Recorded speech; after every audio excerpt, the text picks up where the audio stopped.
एक दिन एक शिकारी जंगल में आया। शिकारी, शिकार खेलने वाला आया। शिकार खेलते खेलते वो भूल गया सो महात्मा की कुटिया के पास पहुंचा। महात्मा को दंडवत प्रणाम किया। महात्मा ने आशीर्वाद दिया। शिकारी तो अनपढ़ था, बुद्धि से हीन था। संत संग कभी किया नहीं, विवेक कभी जागृत हुआ नहीं, सत्संग कभी सुना नहीं, भक्ति कभी की नहीं, तो वो ABCD क्या जाने। हाथ जोड़ करके बोला, सरकार, गुरुदेव, हाँ आप यहां जंगल में क्या कर रहे हैं? महात्मा ने सोचा भला इसको बताएं क्या। महात्मा बोले तुम अपना परिचय दो। महाराज मैं शिकारी हूं और शिकार का काम करता हूं, शिकार से जीवों को फंसाता हूं। आहा आहा। महात्मा से पूछा आप? महात्मा बोले हम भी शिकारी हैं। तो उसने कहा कि आप तो माला आला लिए हैं, आप भला कौन सा शिकार करते हैं? बोले तुम्हारा शिकार है जीव, मृग, जंगली जानवर, हमारा शिकार थोड़ा अजब सा है। शिकारी बोला आज तक मिले? बोले आज हमें 87 साल हो गए, आज तक हमें हमारा शिकार नहीं फंसा।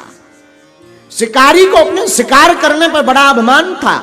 शिकारी कहता है महाराज मैं वचन आपको देता हूं, हम आपके शिकार को पकड़ करके लाएंगे। आप तो हुलिया बताओ वो दिखता कैसा है, दिखने में कैसा है आपका शिकार?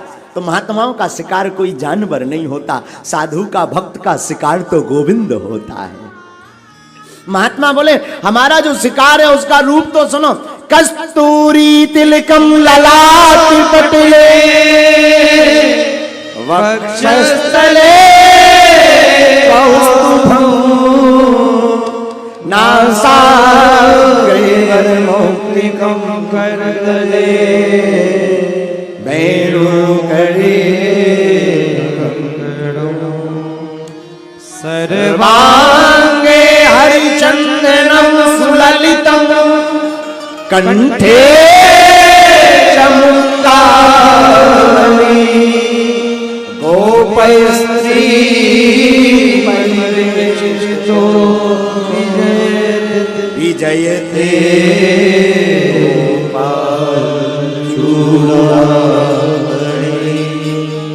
हमारा जो शिकार है भैया उसके माथे पर मोर मुकुट है, हाथ में बांसुरी है, उसका स्वरूप में मस्तक पर कस्तूरी तिलक है, नीले अंबर की भांति उसका रूप है। शिकारी का नाम था सुकरात। सुकरात नाम के शिकारी ने महात्मा से कहा गुरुदेव चिंता मत करो, मैं आपको वचन देता हूं जब तक मैं आपके शिकार को पकड़ नहीं लूंगा जल नहीं पीऊंगा, अन्न जल ग्रहण नहीं करूंगा, मैं पकड़ करके लाऊंगा। कहां मिलेगा आपका शिकार? है वो तो सर्वत्र है। हाथ में उसने जाल लिया और जाल लेकर के सुकरात नाम का शिकारी जंगल में दो वृक्षों के बीच में जाल बांध करके वृक्ष के नीचे बैठ गया। कभी वृक्ष के ऊपर चढ़े, कभी यहां देखे, कभी वहां देखे, पर वो शिकार दिखाई ना पड़े। सांवला सा मोर मुकुट पहने, हाथ में बांसुरी लिए, नील अंबर की भांति जिसका स्वरूप है, जो मुस्कुराता बड़ा प्यारा है, ऐसा शिकार उसे दिखाई नहीं पड़ा। उसने तो प्रण लिया था न जल पीऊंगा न अन्न खाऊंगा। दिन भर हो गई, रात हो गई, 2 दिन गुजर गए याद में, इंतजार में, शिकार नहीं आया।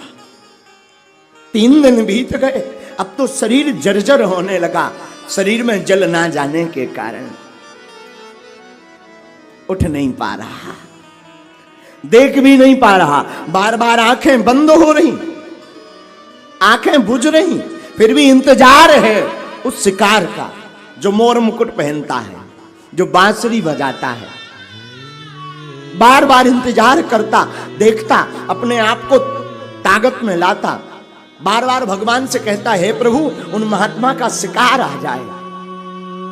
वो जो जीव है ना जो मोर मुकुट पहनता, वो जो जीव, एक धोखे से क्या हुआ, एक तब तक मयूर निकला सामने से, तो दूर से वो ठीक से देख नहीं पाया, उसको लगा कि यही शिकार है, लेकिन गौर से देखा मोर पंख तो है परंतु बांसुरी नहीं है। वो तो कह रहे थे नीला है, बांसुरी लिए रहता, कटीली नेत्र हैं, कटाक्षमय नेत्र हैं, लाल लाल उसके होंठ हैं, कपोल एकदम गोल गोल हैं, उसका गला एकदम शंख की भांति है, उसकी भुजाएं एकदम किसी बलवान योद्धा की भांति है, उसकी मुस्कुराहट सूर्य की चंद्रमा की चांदनी की भांति ललायत है।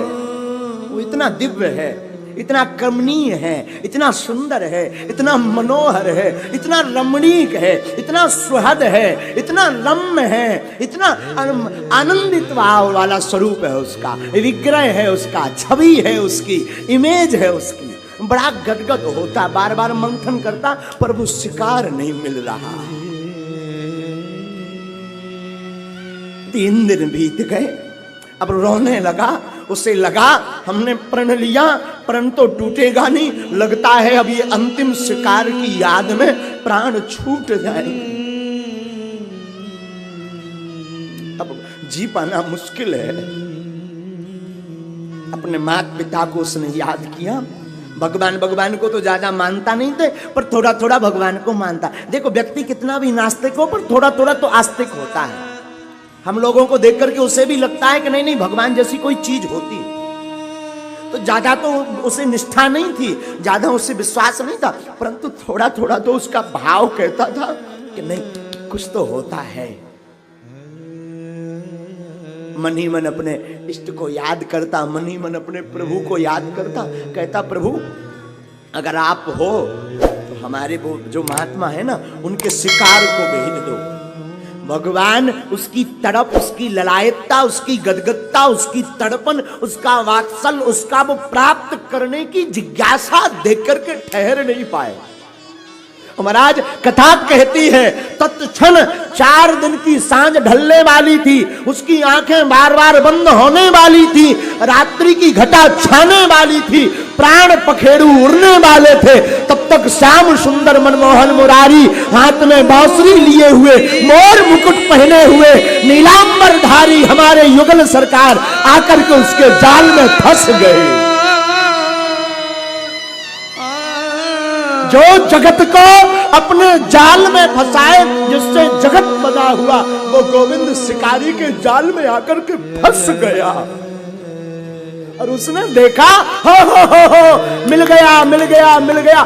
तुरंत उसकी जो शरीर की जो कमजोरी थी, जो शून्यपन था, जो शीतलता थी, जो उसके शरीर में आलस आ रहा था, वो प्रमाद भग गया, वो आमोद भग गया, वो कमजोरी भाग गई। उसने गांठ लगाई, बहुत दिन बाद मिले हो माय डियर, और गांठ लगा करके ऐसा लटकाया। भगवान बोले भाई साहब धीरे ले जाना, कहीं पटक मत देना। शिकारी कहता पटकूंगा मैं तो कुचलूंगा, क्यों 4 दिन से प्यासा मर रहा हूं, तू बड़ा चालाक नंबर 1 का शिकार है, बड़ी मुश्किल से मिला। मेरे गुरुजी को 87 वर्ष तूने पागल बना रखा। लेकर के गया, गुरुजी के चरणों में डाल दिया। गुरुदेव ये आपका शिकार।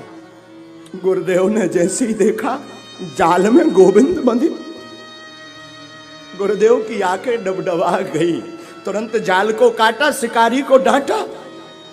शर्म नहीं आती? ये जगतपति है। गुरुदेव आपने ही तो कहा था हमारा शिकार लाना। अरे हमने तो यूं कह दिया था, लेकिन ठाकुर के चरण पकड़ के गुरुदेव बोले प्रभु एक बात पूछूं? हाँ हाँ पूछो। हमें आज 87 वर्ष हो गए, हमारे जाल तो दूर की बात चित्त में भी नहीं आए, तुम इसके तो जाल में फंस कर आ गए। आखिर कारण क्या है?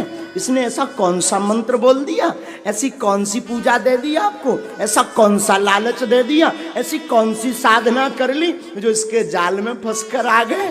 भगवान कहते अरे महाराज इसने कोई मंत्र नहीं बोला, इसने कोई पूजा नहीं की, इसके अंदर जो हमें प्राप्त करने की ललकता थी वो अद्भुत थी, हम उसे देख करके इसके जाल में फंस गए।